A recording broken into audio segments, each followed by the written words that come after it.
ओम ह्रीं नमो अरहन्ताणं। ओम ह्रीं नमो सिद्धाणं। ओम ह्रीं नमो आयर्याणं। ओम ह्रीं नमो उवच्छायाणं। ओम ह्रीं नमो लोये सव्वसाहोणं। ओम ह्रीं नमो अरहन्ताणं। ओम ह्रीं नमो सिद्धाणं। ओम ह्रीं नमो आयर्याणं। ओम ह्रीं नमो उवच्छायाणं। ओम ह्रीं नमो लोये सव्वसाहोणं। ओम ह्रीं नमो अरहन्ताणं। ओम ह्रीं नमो सिद्धाणं। ओम ह्रीं नमो आयर्याणं। ओम ह्रीं नमो उवच्छायाणं। ओम ह्रीं नमो लोये सव्वसाहोणं। एषो पञ्चमुक्कारो सर्वपापप्रणाशनो मङ्गलार्णं च सर्वेसिं परमं हवै। मङ्गलं परमं हवै। मंगलम। आराध्य देव के चरणों में वंदना। परम पूज्य गुरुदेव के चरणों में वंदना। बंधुओं में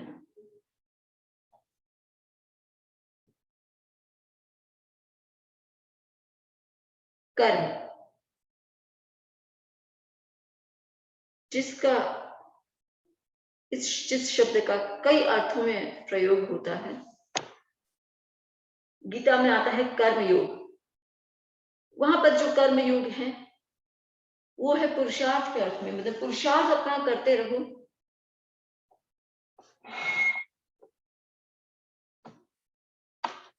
पर फल की चिंता और मत करो, फल अपने आप मिलेगा।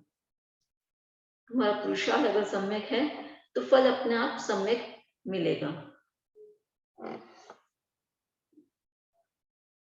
कोई कर्म, कुछ भी काम करते हैं उसके लिए भी कर्म यूज होता है।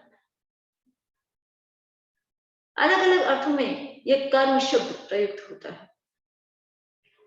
और हम जो जैन तत्व ज्ञान की दृष्टि से जो कर्म पुद्गल हमारी आत्मा के साथ आकर चिपकते हैं, हमारी जो भी प्रवृत्ति हम करते हैं, शुभ करते हैं या अशुभ करते हैं। हालांकि जैन धर्म की थ्योरी की दृष्टि से कई बार आप लोगों ने सुना होगा, पर हम प्रैक्टिकल वे में कुछ उदाहरणों से, कुछ एग्जाम्पल से और अलग अलग तरीके से समझने की कोशिश कर रहे हैं। थ्योरी में जो बेसिक तत्व ज्ञान की दृष्टि से बहुत थोड़ा थोड़ा, पर प्रैक्टिकल वे में ज्यादा समझने की कोशिश कर रहे हैं, क्योंकि हमें जानना कि हम किस रूप में कहां कैसे कर्म बना रहे हैं, बांध रहे हैं, और इसीलिए हम ये कर रहे हैं। तो कर्म जब करते हैं, एक प्रश्न उठता है कि क्या कर्म सबको भोगने पड़ेंगे? क्या कर्म सबको भोगने पड़ेंगे? हाँ, सबको भोगने पड़ेंगे। तीर्थंकर छोड़ देंगे, भगवान को तो छोड़ देते होंगे? नहीं छोड़ते, हमने देखा है। हम भगवान महावीर की जीवनी पढ़ते हैं, भगवान को नहीं छोड़ते, ठीक है। पर आजकल जैसे हम देखते हैं, उसको देखते हुए लगता है कि जो बड़े बड़े नेता लोग होते हैं, कुछ होते हैं बड़ी पोस्ट पर, उनके जो संतानें होती है, उनके जो रिलेटिव्स होते हैं, वो आराम से बिना डर के कुछ भी गुनाह करते हैं, कुछ भी करते हैं, उनको कोई डर नहीं होता है। शायद उनको तो वो नहीं करेंगे ना कर्म, उनको तो उनके कर्म नहीं भोगने पड़ेंगे ना? भोगने पड़ेंगे, उनको भी भोगने पड़ेंगे। लगता तो नहीं ना, दिखने तो ऐसे लगता है उनको कुछ नहीं करना पड़ेगा।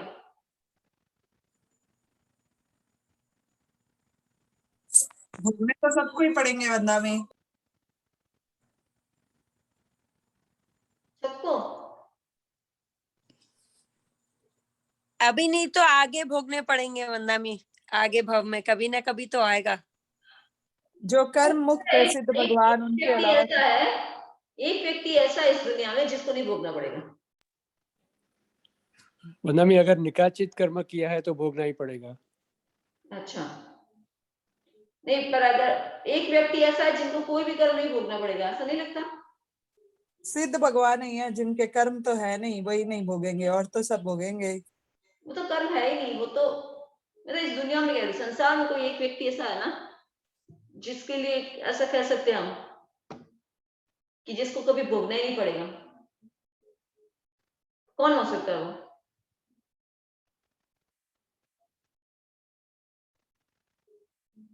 याद ये कर तो सकते हो? रिडल ही है, आप ही बताइए। हाँ, नहीं नहीं, थोड़ा सोचो, आप जानते हो उस व्यक्ति को?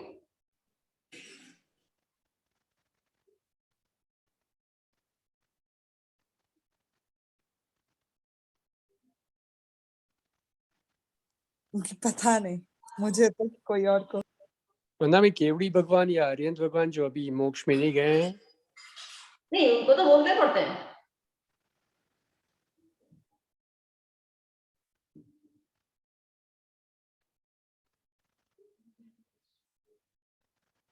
कौन हो सकता है?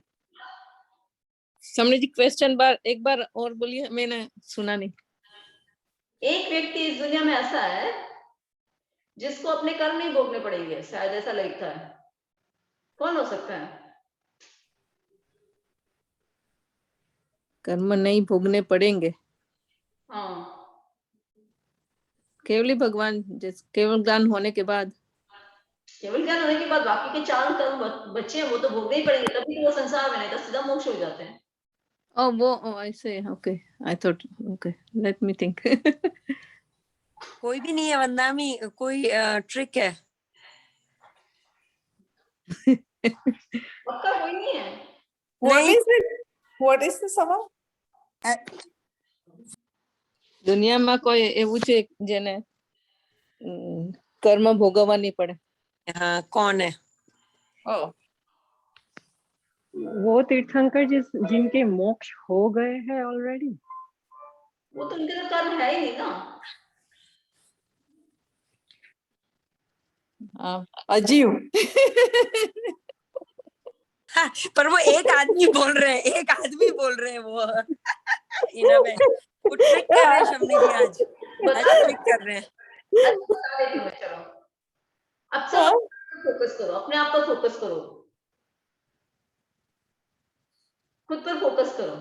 दुनिया में भी कोई दुनिया में हर व्यक्ति ऐसे नहीं जी रहा है कर्म नहीं कि भोगना बाकी पड़े। सबको तो भोगना पड़ेगा पर मुझे नहीं भोगना पड़ेगा। दुनिया में हर व्यक्ति अपने आप में ऐसे नहीं जी रहा है कि भाई कर्म है, मतलब जैसे पूछा एक बार, कहा गया भाई अगर किनको कर्म की सजा मिलनी चाहिए, किनको नहीं मिलनी चाहिए, राइट? अगर ये पूछा जाए तो आपके मन में क्या आएगा? तो मुझे तो नहीं मिलेगा वो, राइट? मन में क्या आता है कि मुझे, बाकी सबको मिलनी चाहिए, मुझे नहीं मिलनी चाहिए, राइट? है ना? मुझे नहीं मिलनी चाहिए। और संसार में जितने भी जीव है वो सब यही सोचते हैं। संसार में जितने भी जीव है वो सारे यही सोचते हैं कि कर्मों की सजा तो होनी चाहिए पर मुझे नहीं, मेरे अलावा सबको। तो ये विचार, कर्म तो ऐसा है कि वो किसी के साथ पक्षपात नहीं करता। ये कर्म की कुदरत कह दो, प्रकृति कह दो, उसका जो नेचर, कि वो सबकी बात मानता है। तो दो ही ऑप्शन रह गए, ऑप्शन दो ही रह गए हमारे सामने, या तो कर्म जैसी कोई चीज ही ना हो या फिर सबके लिए लागू हो। अगर कोई चीज है ही नहीं तो किसी को कोई डर नहीं है, और चीज, कर्म जैसी कोई चीज है तो वो सब पर लागू होती है। पर अगर हम सही में, रियल में, अगर हम हमारे ऊपर, खुद के ऊपर हम सब अगर ध्यान दें, आप सब अपने जीवन में देखो, तो आप जो जी रहे हैं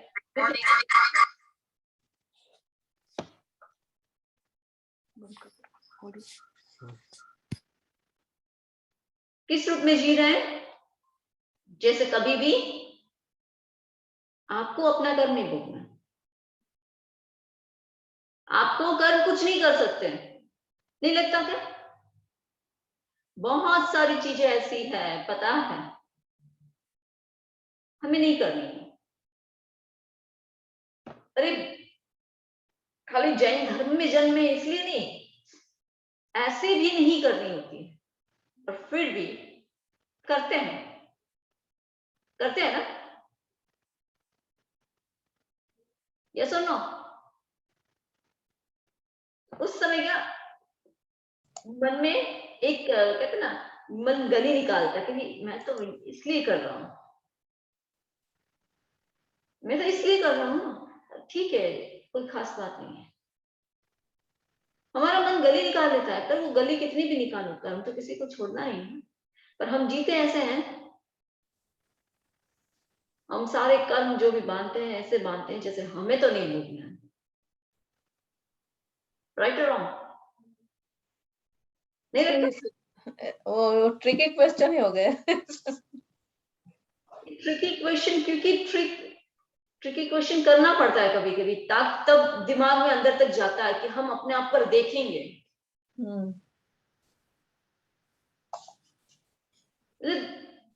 अगर हम ध्यान से एकदम गहराई से अपने अंदर तक जाके देखेंगे ना, तो बहुत सारे काम हम इस तरीके से कर रहे हैं जैसे हमें तो कुछ भोगना ही नहीं है। कर्म हमें कुछ नहीं करेगा। कहता है कि ये तो मेरा मासी है, ये तो मेरा मासी का घर है, मेरा ननिहाल है, यहाँ मैं कुछ भी कर सकता हूँ, मुझे कुछ नहीं होगा। मोसाड़े जेने मजा करवा नहीं हो तो एम जाने कर्म सत्ता છે ને એનું મોસાળ છે।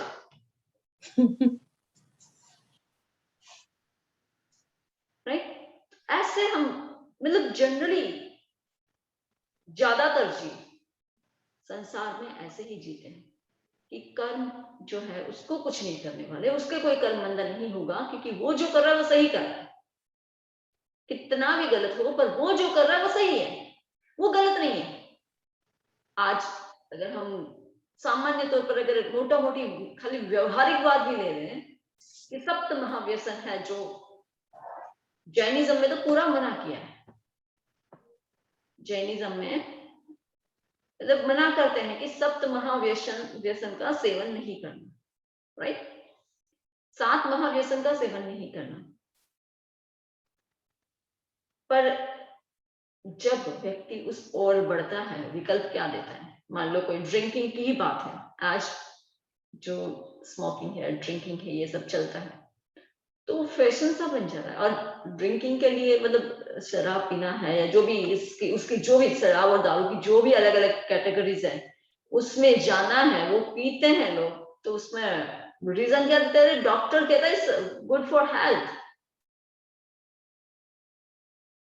डॉक्टर, अगर डॉक्टर को पूछे तो डॉक्टर कितना पीने का बोलता है?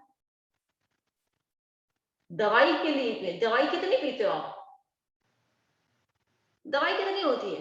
1 चम्मच ना। पर जब व्यक्ति इसका एडिक्ट हो जाता तो क्या वो 1 ही चम्मच पीता है? वो 1 चम्मच से संतुष्ट नहीं होता, वो आगे बढ़ जाता है, बोतल की बोतल भी खाली होती है।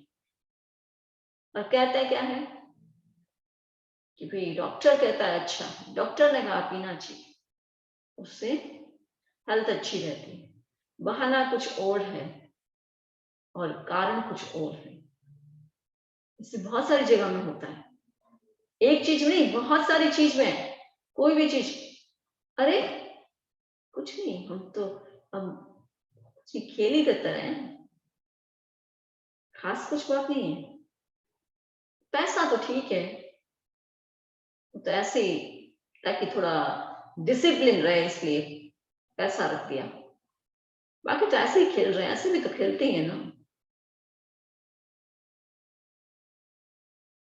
ये हम गलियां निकालते हैं, गलियां निकालना हम जानते हैं, पर कर्म हर गली को पकड़ना जानता है, वो हमें नहीं छोड़ने वाला है। उस समय हम हंस हंस के जो कर्म बांधते हैं और भोगते समय पता नहीं हम कितना रोएंगे या क्या करेंगे, क्योंकि ये कर्म तो ऐसे हैं जो किसी को नहीं छोड़ते।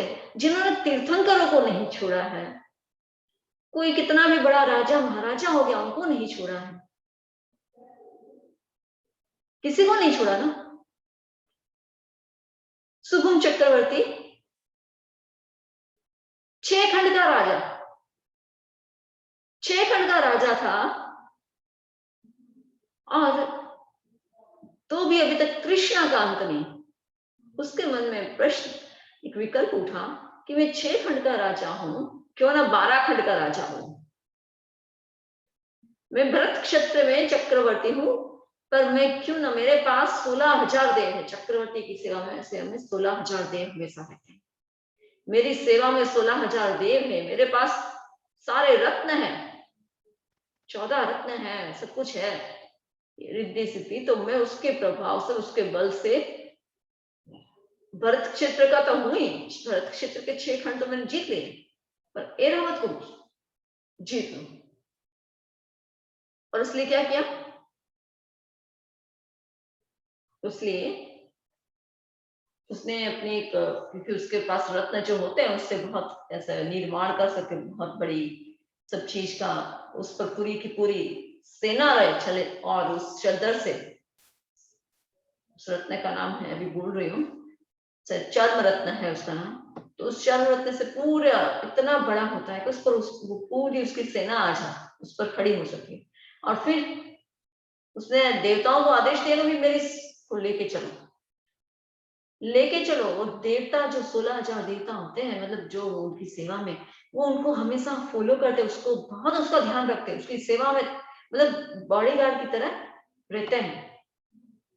पर कहते हैं कभी कभी कर्म क्या कैसे उदय में आते हैं। चक्रवर्ती 6 खंड का ही हो सकता है, पर अब तृष्णा जाग उठी है कि मुझे 6 खंड का नहीं 12 खंड का राजा बनना है।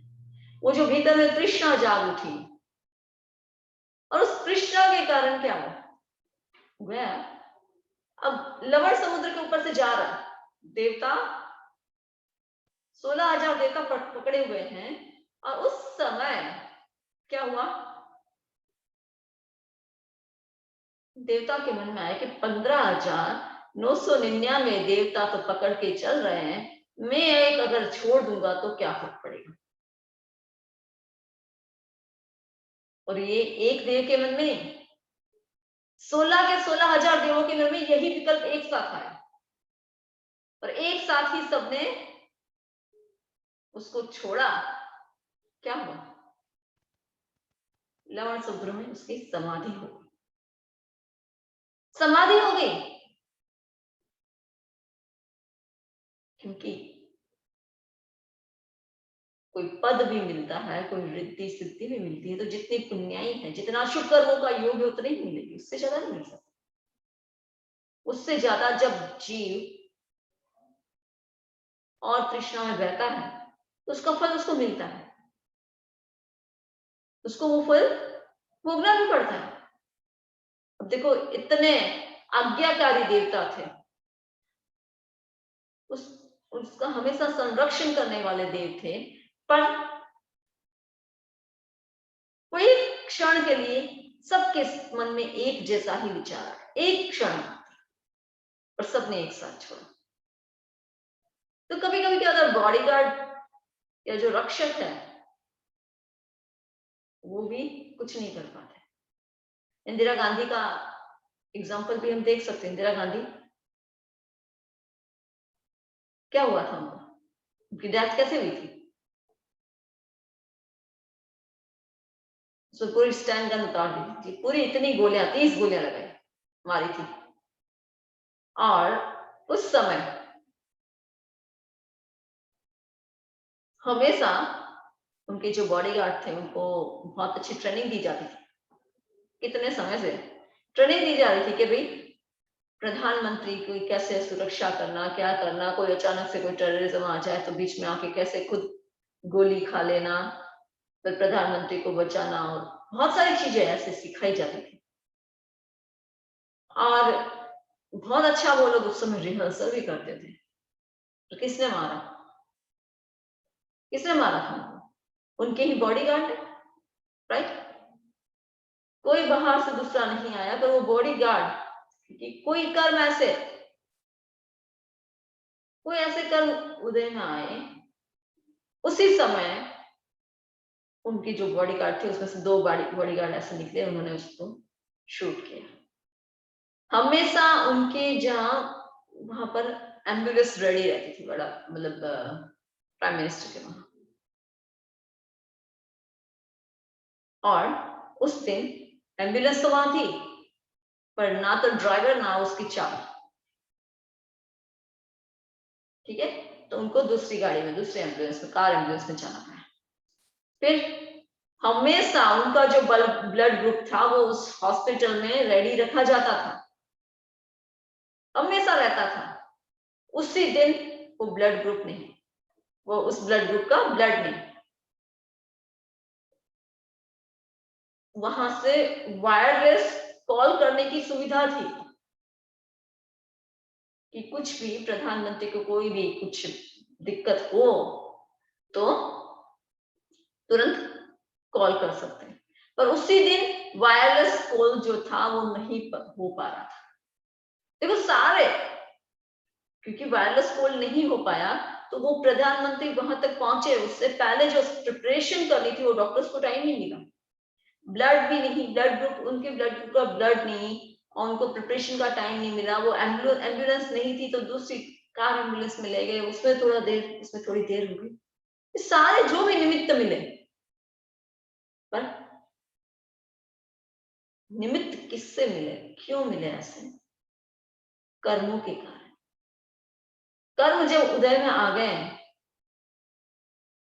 तो उसको भोगने पड़ेंगे, उसके लिए निमित्त कुछ भी नहीं चाहिए। आज का ही इंसिडेंट है,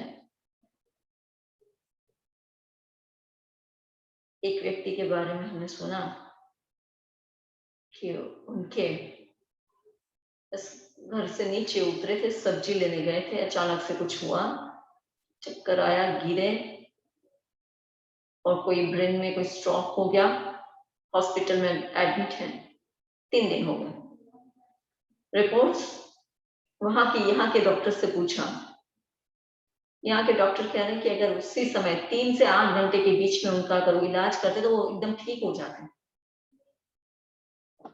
पर वो नहीं हुआ। निमित्त कुछ भी मिला, पर कर्म कैसे मतलब वो करवाते हैं, वो निमित्त ऐसे मिलाते हैं कि जो भोगना है वो तो भोगना है। जो निकाचित कर्म बंधन कहते हैं ना, वो तो भोगना ही है। पर कई बार इसमें ये हम यहाँ पर मार खा जाते हैं कि बहुत सारे कर्म जो है निकाचित नहीं होते हैं।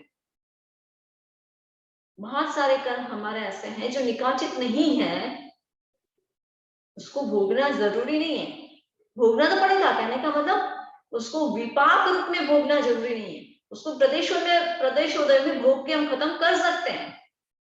पर जनरली क्या करते हैं लोग, मेरे तो कर्म ही ऐसे हैं, मेरे तो कर्म ही ऐसे हैं, ऐसे करके पुरुषार्थ करना ही छोड़, पुरुषार्थ नहीं करते, आगे नहीं बढ़ते। उन कर्मों को क्षय करने के लिए कुछ भी नहीं करते, और इसलिए वो कर्म, कई बार वो कर्म उतने उस रूप में होते भी नहीं है, पर वो उनका मतलब अब सामने थाली परोसी हुई है, मेरे कर्म अगर अच्छे होंगे तो मेरा पेट भर जाएगा, मेरे ये खाना मेरे पेट में चला जाएगा। अगर हम ये कहते रहे, सामने थाली पड़ी है, थाली में खाना परोसा हुआ, पर उसको उसमें से ग्रास लेके मुंह में रखना, मुंह में चबाना, नीचे निगलना, इतना तो करना पड़ेगा ना। अब उसमें ये कह रहे, कोई रोने लग जाए, कोई चिल्लाने लग जाए कि भाई मेरे कर्म कितने बुरे हैं, ये खाना मेरे पेट में नहीं जा रहा है, वहां कर्म बुरे हैं? नहीं, वहां क्या है, कमी किस चीज की?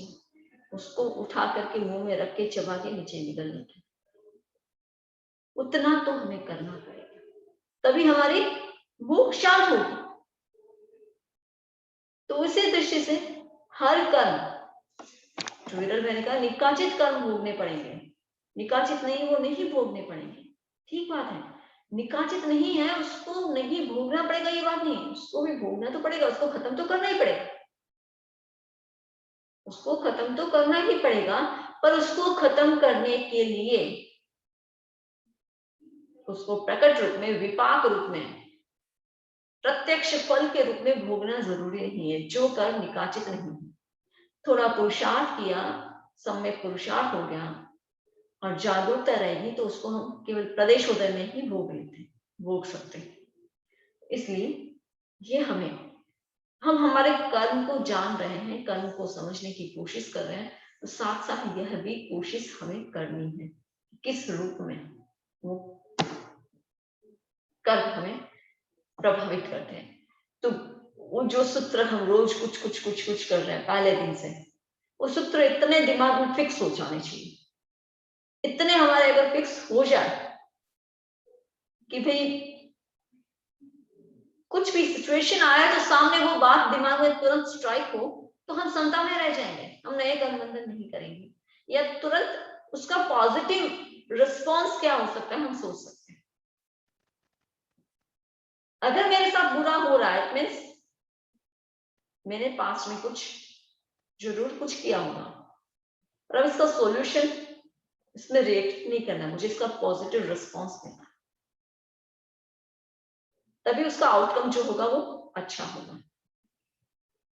मुझे कुछ रिवॉर्ड मिल रहा है, मीन्स अभी मैंने अच्छा के बिना अभी अच्छा कुछ भी नहीं किया तो भी मुझे रिवॉर्ड मिल रहा है।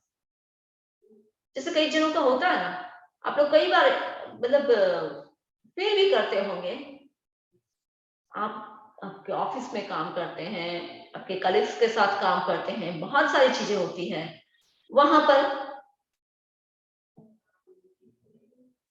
कुछ लोग ऐसे होते हैं, जैसे मान लो आपके साथ होता होगा, या कि आपने बहुत काम करते हैं, कोई भी प्रोजेक्ट हो कुछ हो, उसमें हार्ड वर्क करते हैं आप, बस वो कंप्लीट होने वाला होता है, उसमें उसी समय आपका कोई कलीग आता है और जब प्रोजेक्ट सबमिट होता है तो आपकी मेहनत सामने नहीं आती, आपका नाम नहीं आता है। नाम किनको आता है? जो प्रोजेक्ट कंप्लीट होने वाला था, बस थोड़ा सा उसमें करना था। जैसे फलका बनाने के लिए आपने उस गेहूं को पीस भी लिया, उसका आटा गूंथ लिया, फलका बट लिया, सेक लिया, उस पर घी भी लगा लिया, अब क्या करना है, वो पुरसना है, किचन से जाकर डाइनिंग टेबल तक जाना है, और वो एक तीसरा व्यक्ति आ गया, दूसरा कोई व्यक्ति आ गया, वहां पर ले गया और नाम उसका वही, तू तो बहुत अच्छा खाना बनाता है, वाह। तो ऐसा, ये तो फॉर एग्जाम्पल छोटा सा एग्जाम्पल दिया, आप ऐसे बहुत सारी जगह आप लोगों ने अनुभव किया होगा। तो वो क्यों हो रहा है? क्योंकि हमारे कहीं ऐसा कोई कर्मों का उदय है कि हमने कहीं जहां पर भी दूसरे को, जिसने कोई भी काम किया, वहां उनको श्रेय मिलना चाहिए, उनका सम्मान करना चाहिए, और हमने नहीं किया। दूसरी बात, उस व्यक्ति का उसकी पूर्व की इतनी प्रबल पुण्याई उदय में है कि वो कुछ भी नहीं करे तो भी उसका नाम होना है।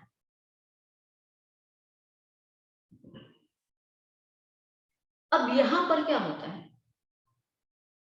कई बार व्यक्ति पुरुषार्थ करना छोड़ देते हैं, मुझे करना ही नहीं है, मुझे तो करना ही नहीं है अच्छे से काम, क्यों करूं मैं अच्छे से काम, क्योंकि कितना भी मैं करूं नाम तो उसका होता है, मुझे क्या करना है। ऐसे करके अपना जो जितना क्षोक्षम काम करने का और काम, वो और कम हो जाता है, और कर्मों का बंधन भी कर लेते, वो रिएक्शन से। करना क्या है, हमें कर्मों के बंधन को रोकना है। इसीलिए जब कोई रिवॉर्ड मिल रहा है तो मेरे कोई अच्छे कर्म में नहीं, अभी कुछ भी नहीं किया तो भी रिवॉर्ड मिल रहा है, मेरे कुछ अच्छे कर्म उसके कारण मिल रहा है, और कुछ पनिशमेंट मिल रहा है, कुछ दंड मिल रहा है, कुछ रिस्पॉन्स जो मुझे मिलना चाहिए वो नहीं मिल रहा है, इट मीन्स मेरे अशुभ कर्मों का उदय है। आप कितने भी सही बात कहो, अगर सामने वाला नहीं स्वीकार करता, उसको समझ में नहीं आती, कभी कभी ऐसा लगता है कि क्यों नहीं आती, हो सकता है आपको लगे ऐसा, बट देयर इज अनादि नाम कर्म। उसके कारण बहुत अच्छी सटीक और सही बात भी आप किसी को कह दो पर वो स्वीकार नहीं होगी। कभी कभार हो गया वो अलग बात है, मतभेद होता है, जहां जहां जितने मन है उतने मत है, जितने दिमाग उतने मत है, मतभेद होना अलग बात है, पर वो कभी कभार होना है। पर किसी किसी व्यक्ति के लिए हमेशा ऐसा ही होता है। तो वैसे कर्मों का उदय है, कहने का मतलब हमें कुछ सूत्र फिक्स कर लेने हैं दिमाग में। इवेंट का हमें रिएक्शन नहीं करना, रिस्पॉन्स देना, तो अच्छा आउटकम होगा। बोल हमने उछाली, हमारी ओर आएगी। और अब जो सिचुएशन है उसमें कैसे ट्रीट करना है, कल मैंने बताया था। वो मुझे खुद को भी बहुत अच्छा लगता है जब कभी कभी ऐसे कुछ हो जाए, कहीं हर जगह अलग अलग जगह भी जाते हैं, अलग अलग लोगों से मिलते हैं, अलग अलग लोगों के साथ काम करना पड़ता है, कोई कैसा होता है कोई कैसा होता है।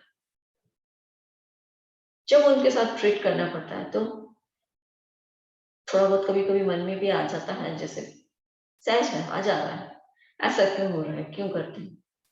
पर मुझे आज भी याद है, मुझे शुक्ल प्रिय समित ने सबसे पहले बताया था कि तुम डॉक्टर बन जाओ ना, तो सामने वाला पेशेंट है बेचारा, तुम ऐसे सोच लो, कल जो मैंने बताया था कि मेंटल हॉस्पिटल के डॉक्टर, मेंटल हॉस्पिटल का डॉक्टर होता है, वो पेशेंट कुछ भी कर ले उसको बुरा नहीं लगता, बस अपने आप को डॉक्टर कराना। मैं डॉक्टर हूँ, सामने वाला पेशेंट है, वो इसको मुझे ट्रीट करना है। वो डॉक्टर क्या करेगा, अच्छे से अच्छा ट्रीटमेंट देने का कोशिश करेगा। वैसे ही मुझे भी क्या करना है, अपनी तरफ से अच्छे रिस्पॉन्स देना है, पॉजिटिव रिस्पॉन्स देना है। तो क्या होगा, कर्म बंधन कम होंगे। ये बार बार इसलिए रिपीट करूँ कि ये सारा प्रैक्टिकल लाइफ में हमें अप्लाई करना है, वो दिमाग में एकदम फिट हो जाने चाहिए। तो हम हमारे कर्म को जान रहे थे, उसका डिस्कशन कर रहे थे। हमने 3 कर्म के बारे में ध्यान था, ज्ञानावनी, दर्शनावनी, उनके बंद कर्म के कारण, और वेदनी बंद कर्म के भी कारण। वेदनी कर्म का मैं एग्जाम्पल कल बताना भूल गई थी। वेदनी कर्म का अगर एग्जाम्पल देखे तो कैसा है कि एक अगर तलवार है, उस तलवार की धार पर अगर शहद लगा दिया गया,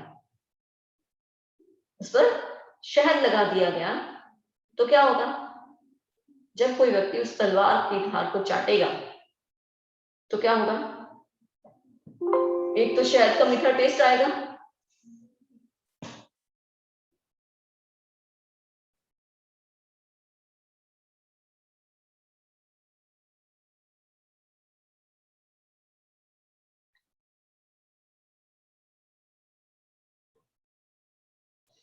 तो जब भी कोई भी व्यक्ति अगर उस तलवार की धार को चाटेगा तो क्या होगा, उसको शहद मीठा है तो वो मीठा टेस्ट भी आएगा शहद का, और साथ साथ में उसकी धार से उसकी जीभ भी कट सकती है।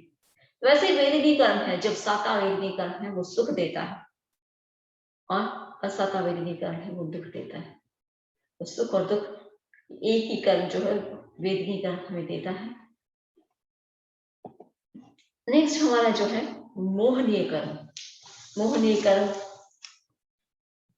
किसे कहते हैं, जो कर्म हमारे में मूढ़ता उत्पन्न करता है। मूढ़ता, या फिर कह सकते हैं कि हमारी चेतना को विकृत कर देता है या मूर्छित कर देता है, वह मोहनीय कर्म है। और जब व्यक्ति के मोहनीय कर्म का उदय होता है तो वो मूर्छा के कारण हमेशा किसमें इंडल्ज रहता है, वो मटेरियलिस्टिक प्लेजर्स और सेंसरी प्लेजर्स, अपने इंद्रिय सुख में या फिर वो पदार्थों के सुख में, उसमें हमेशा मस्त रहता, उसमें लीन रहता है। तो मोहनीय कर्म जो है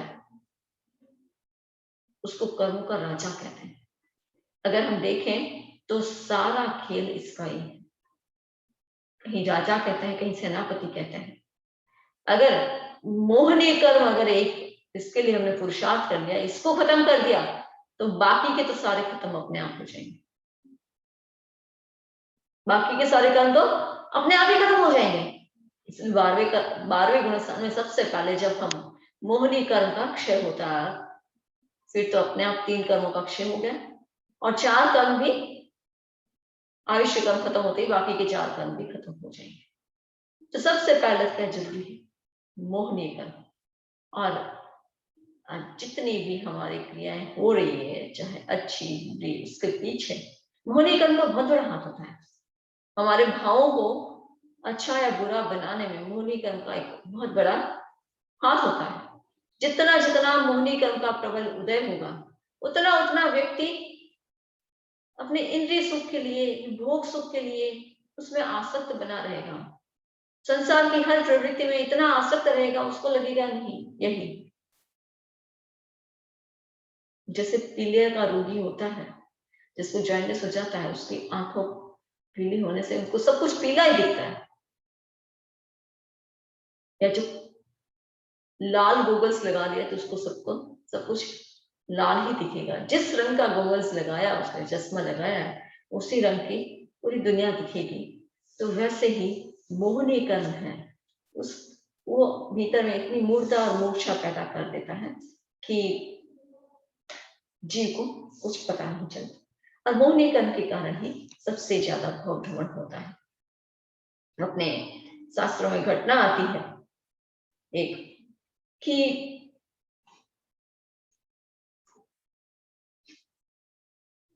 एक आचार्य थे और उनके 500 शिष्य, आचार्य के 500 शिष्य थे। 500 में से 5 शिष्य जो थे बहुत विद्वान थे, अच्छे थे।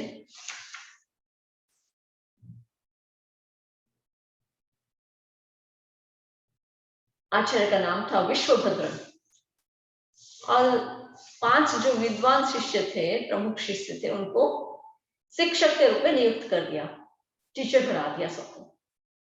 अब एक एक टीचर के अंडर में 100 साधु है। उन सब में जो 5th नंबर का जो टीचर था, साधु जो जिनको शिक्षक के रूप में जो साधु को बनाया था, उनका नाम था मणिभद्र। बहुत ही अच्छे, मतलब कोई भी चीज की व्याख्या करनी हो, कुछ की कमेंट्री करनी हो, बहुत अच्छे से उसको इतना डिटेल में बताते हैं, और इंटेलिजेंट भी बहुत थे। उनकी जो पर्सनालिटी थी हर दृष्टि से बहुत अच्छी थी, चाहे इंटरनल देख लो या आउटर देख लो, बहुत अच्छी पर्सनालिटी। अब इतनी अच्छी पर्सनालिटी, और आचार्य को भी उन पर इतना विश्वास था हर चीज में। कोई भी काम करते, कुछ नया कुछ करना होता तो उनको पूछते थे। अब पूछते थे तो सबको ये लगता था कि यही अब नेक्स्ट आचार्य बनेंगे। पर हुआ क्या कि आचार्य विश्वभद्र ने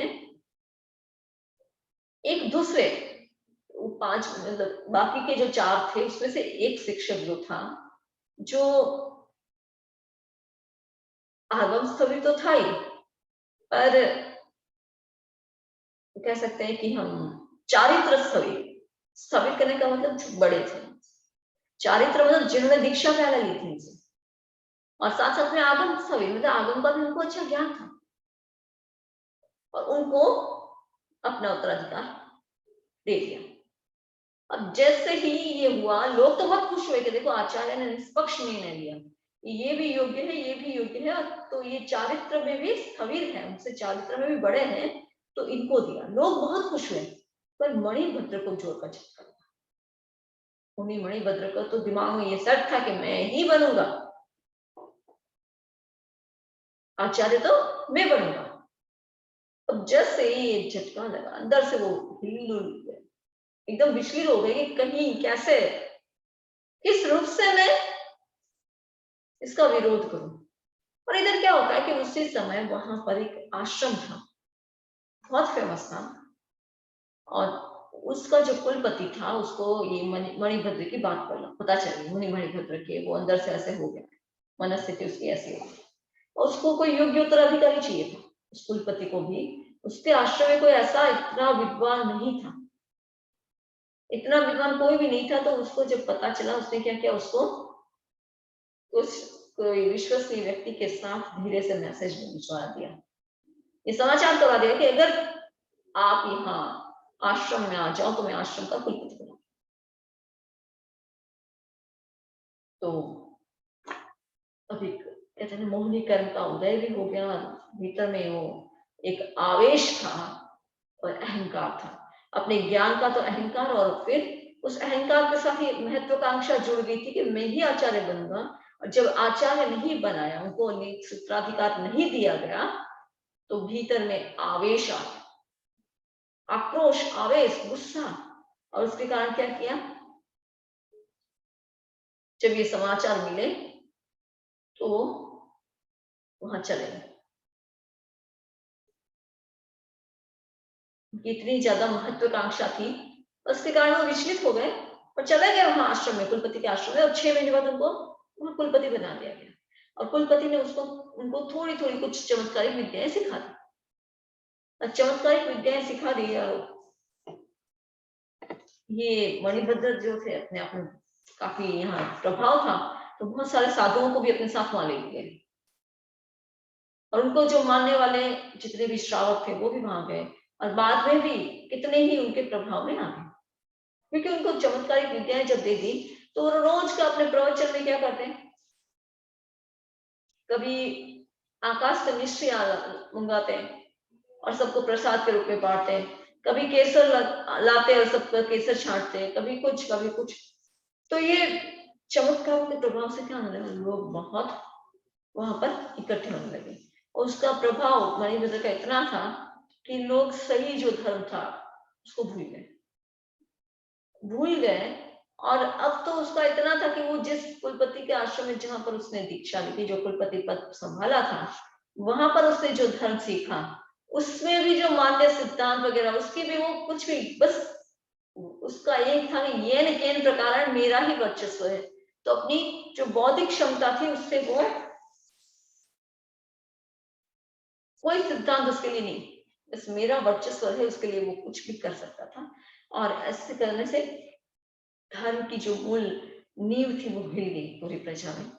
बहुत कम, मतलब केवल जैन धर्म में, सारे ही धर्मों को नुकसान हुआ, बाकी के सब धर्मों को भी। तो अब मुनि मणिभद्र जो फिर कुलपति बन गए थे, वहां के आश्रम थे, वो वहां से मरकर के व्यंतर देव बने। देव का आयुष्य भोगकर फिर तिरंज गति में बहुत भटके, नरक में भी गए, सब कुछ किया।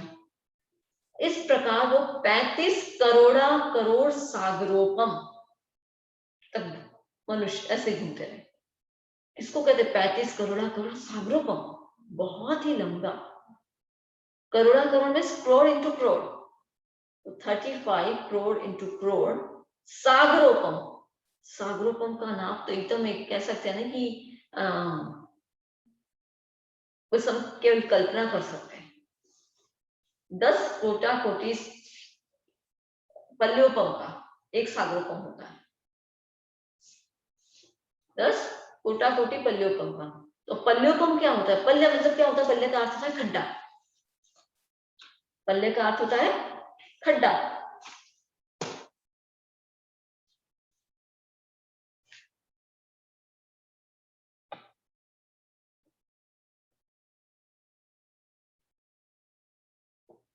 तो कैसा खड्डा आता है हमारे समझाने के लिए, एक एग्जाम्पल के रूप में समझाया जाता है कि मान लो ये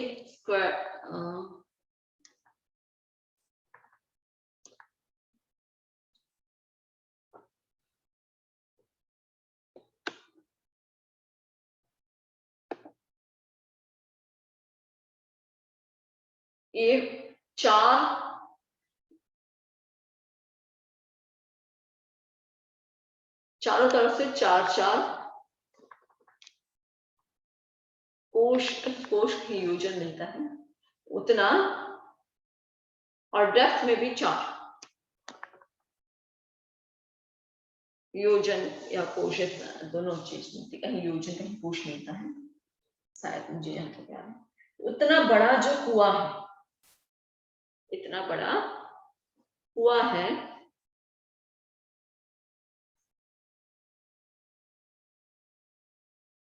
उस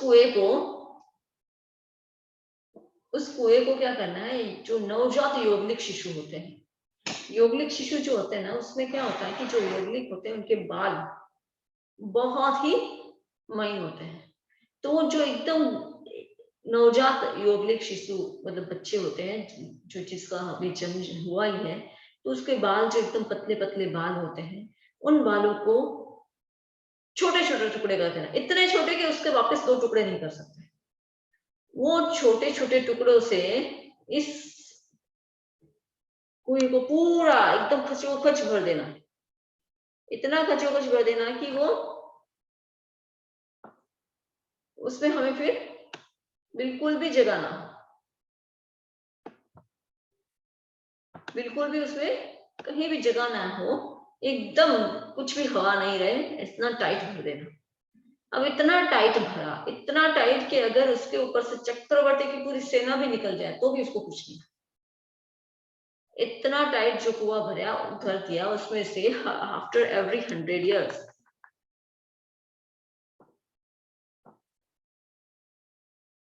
हर 100 साल के बाद, राइट, आफ्टर 100 years उसमें से एक टुकड़ा निकाला जाए। हर 100 साल के बाद उसमें से एक टुकड़ा निकाला जाए, फिर वापस 100 साल के बाद एक टुकड़ा निकाला जाए, तो वो पूरा कुआं कब खाली होगा? वो पूरा कुआं जब खाली होगा, उसको हम कहेंगे एक पल्योपम।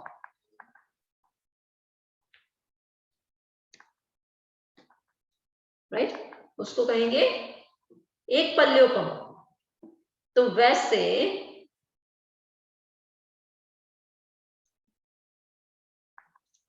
10 crore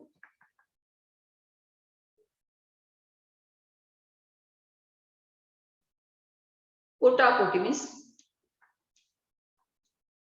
crore into crore,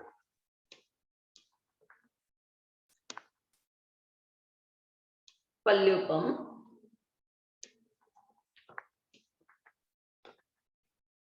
is equal to एक सागरोपम। राइट, एक पल्योपम 10 कोटाकोटि पल्योपम का एक सागरोपम। और यहाँ कह रहे हैं वो जो मुनि मणिभद्र था, उसका जीव जो है वो कितना घूमा, कितना घूमा? 35 करोड़ सागरोपम। वो जीव 35 करोड़ सागरोपम तक ऐसे ही घूमता रहा। उसके बाद वो क्या हुआ?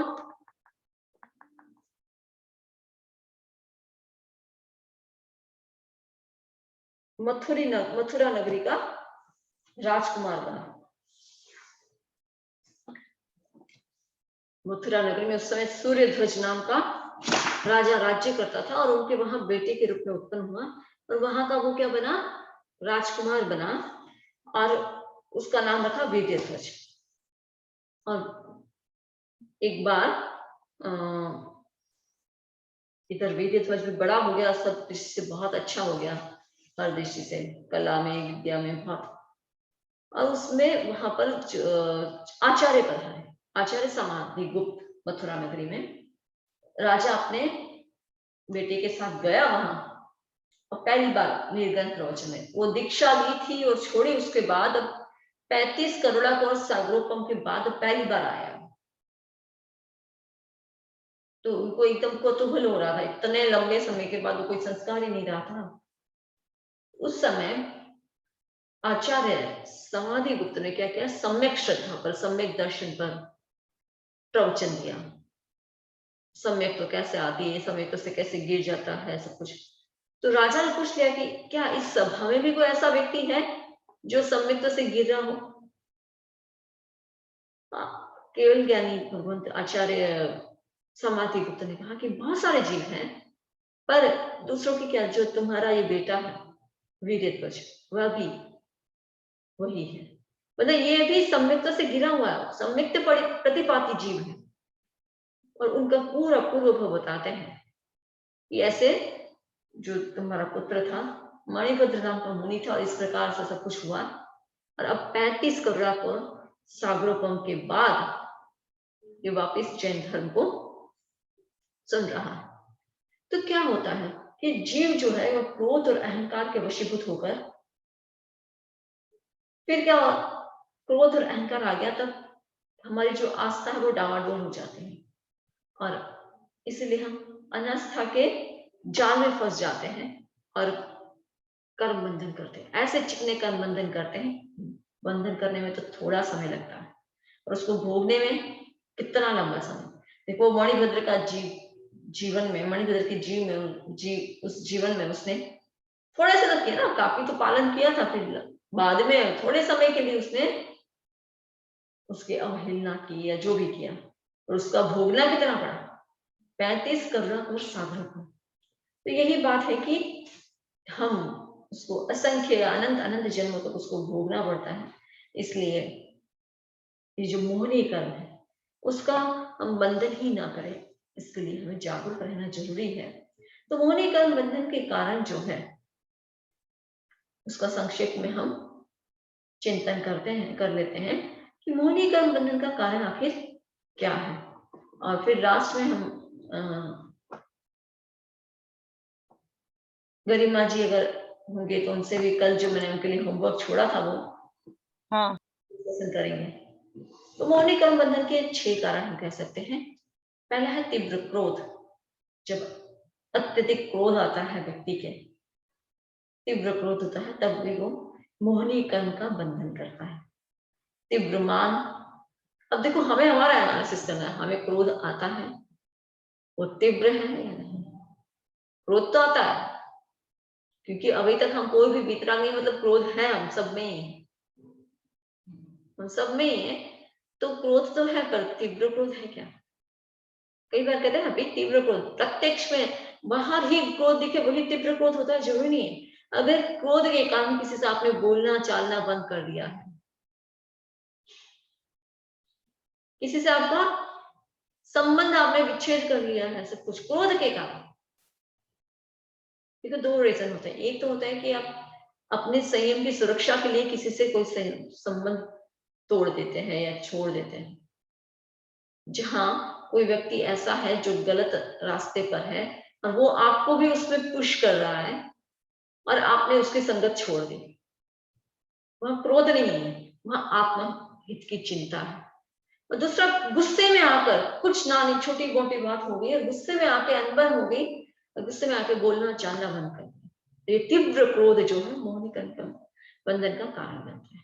तीव्र मान, अहंकार, अहंकार भी इसका कारण है मोहनी कर्म बंधन का।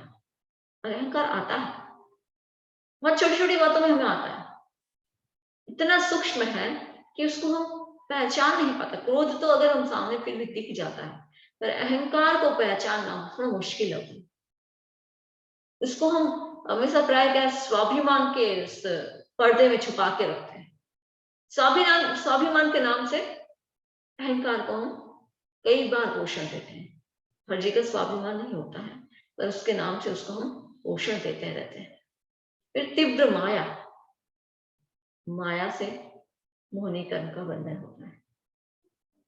तो सामान्य माया तो बहुत लगाते हैं, कितनी जगह व्यवहार में ऐसा रहता है कि कितनी माया लगाता है व्यक्ति, कितना गोल गोल करता है। अभी एक किसी ने मैसेज भेजा था, एक व्यक्ति ने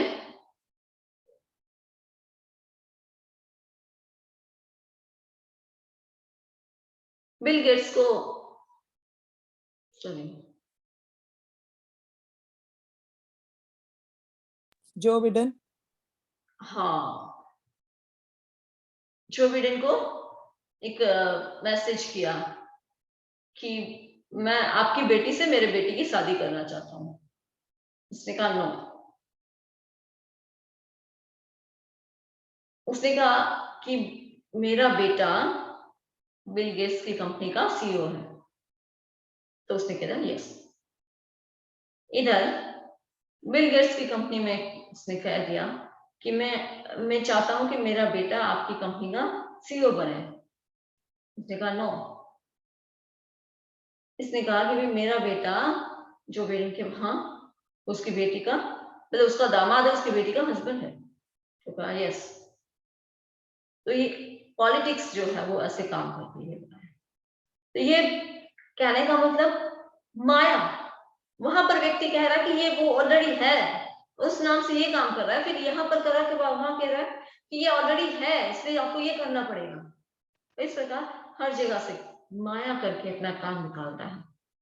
छोटी छोटी बातों में हम माया लगा लेते हैं, बात को घुमा देते हैं। तो ये जो माया भी मोहिनी कर्म का बंधन का कारण बनता है। लोभ भी हमारा मोहिनी कर्म बंधन का कारण बनता है। तीव्र लोभ जो होता है, मम्मट सेठ का एग्जाम्पल हम सब जानते हैं। कितना लोभ था, कितना लोभ, इतना इकट्ठा हो गया कि राजा के पास नहीं तो भी वो लोभ उसका खत्म नहीं।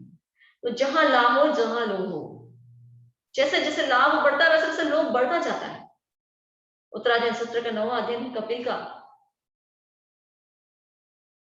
कपिल ब्राह्मण था, ब्राह्मण पुत्र है, पढ़ने के लिए आया था क्योंकि उनके राज्य में कोई पढ़ा नहीं रहा है। पढ़ने के लिए बाहर आया और उस समय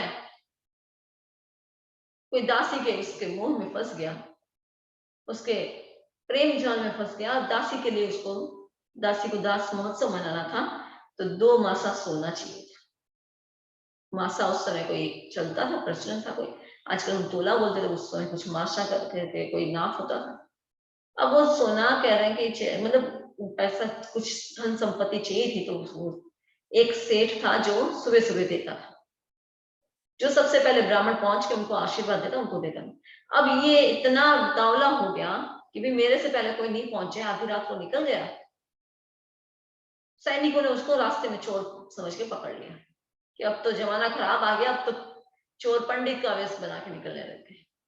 सुबह राजा के सामने रखा, प्रस्तुत किया, राजा के सामने सारी बात जैसे थी वैसे बता दी। राजा को उसके ऊपर विश्वास हो गया कि ये व्यक्ति गलत नहीं है, चोर नहीं है। उसको ठीक है, तुम्हें जो मांगना है मांग लो।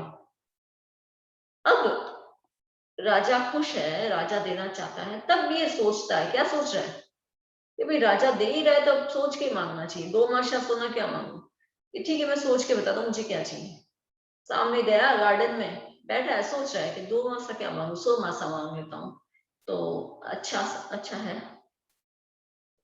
महोत्सव भी हो जाएगा और फिर उसके साथ शादी करूंगा तो थोड़ा खर्चा तो होगा ना। फिर सोचता है शादी के बाद भी तो खर्चा लगेगा, शादी का खर्चा खाली क्या सोच रहा हूँ, 100 मासा से क्या होगा, 1000 मासा सोना मांग लेता हूँ, 1000 स्वर्ण मुद्राएं मांग लेता हूँ। ऐसे करते करते 1000 से क्या होगा, फिर बच्चे भी तो होंगे, बच्चों की पढ़ाई होगी, बच्चों का पालन पोषण करना होगा, तो लाख मांग लेता हूँ, करोड़ मांग लेता हूँ, अरे आधा राज्य, आधा मैं पूरा राज्य मांग लेता हूँ। अब जैसे ये चिंतन दिमाग में आया कि अरे ये क्या, कहा मुझे केवल 2 मासा सोना चाहिए था और अब पूरा राज्य, राजा जो राजा इतना उदारता के साथ दे रहा है उसको पूरा राज्य छीनने के लिए तैयार हो गया। इस लोभ का तो कोई अंत ही नहीं, बस जीवन पलट गया। तो जहां पे तीव्र लोभ की ओर हम मुड़ते हैं, मोहनी कर्म का बंधन होता है। और जहां जहां हम लोभ से उबरते हैं, मोहनी कर्म को क्षय करते जाते हैं, उसका नष्ट करते जाते हैं। और कपिल ने भी तो वही किया, बस दीक्षा ली, साधना की, थोड़े दिनों केवल ज्ञान हो गया, कुछ समय बाद केवल ज्ञान हुआ। और केवल ज्ञान के बाद एक बार जंगल से जा रहे थे और 500 चोर की वहां टोली, 500 चोरों को उन्होंने प्रतिबोध दिया। और उसी का वर्णन उन्होंने प्रतिबोध में जो बात कही, वही बात उत्तराधीन सूत्र में है। काफी करके एक अध्ययन है। तो तीव्र लोभ भी हमारा मोहनी कर्म बंधन का कारण बनता है। तीव्र दर्शन मोह मतलब हमारा जो मिथ्यात्व है वो भी मोहनी कर्म का, अगर मिथ्यात्व है जीव तो वो भी मोहनी कर्म बंधन का कारण बनता है। और तीव्र चारित्र मोह जो नो कषाय है, हास्य, रति, अरति, भय, शोक, जुगुप्सा, स्त्रीवेद, पुरुषवेद और नपुंसकत्व, यह भी मोहनी कर्म बंधन का कारण बनता है। देखो हास्य की बात जो है, हंसी मजाक में तो पता नहीं हम कितने कर्म बांध देते हैं। हंसी मजाक में कभी किसी को कुछ कह देते हैं, किसी की कैसी भी बात उड़ा देते हैं और उसके कारण कितने कितने कर्मों का बंधन हम कर लेते हैं। अगर महाभारत में द्रौपदी ने अगर हंसी ना उड़ाई होती, द्रौपदी ने अगर दुर्योधन की हंसी नहीं उड़ाई होती तो महाभारत का युद्ध होता क्या? वही उसी द्रौपदी की हंसी के कारण कि अंधे के बेटे अंधे ही होते हैं, वो जो हास्य उसने किया, उसकी मजाक उड़ाई, उसके कारण क्या हुआ? वो महाभारत। इसलिए कहा हंसी मत कर बावड़ा, हंसी करे बिगाड़, हंसी हंसी में हो गई महाभारत की राड़। तो ये हास्य है। रति, रति मीन्स अटैचमेंट, जो अधार्मिक चीजें हैं, कोई एक्टिविटीज है जो कर्म बंधन कराने वाली या संसार की एक्टिविटीज, उसमें तो अटैचमेंट, और जो धर्म की एक्टिविटीज उसमें बिल्कुल भी उससे अरुचि, वो है अरति, हास्य, रति, अरति। भय, डर भी हमारे कर्म बंधन का कारण बनता है। यहाँ तक कहा गया है कि अगर कोई भी व्यक्ति, मतलब कोई भी साधु किसी को डराता है, खुद भी डरता है, अगर वो भयभीत बहुत ज्यादा होता है तो वो भी प्रायश्चित का भागी होता है, उसको भी प्रायश्चित लेना पड़ेगा कि मुझे इतना डर लगता है। भय, शोक, किसी को शोक उत्पन्न करना, जुगुप्सा, इससे घृणा करना, जो पहले था ये छोटी जाति बड़ी जाति, अभी जो यहाँ पर कई जगह रेसिज्म चलता है, जो रेसिज्म है तो वो क्या है? घृणा कर रहे हैं ना उससे, कलर को लेकर, शरीर के रंग को लेकर उससे घृणा हो रही है।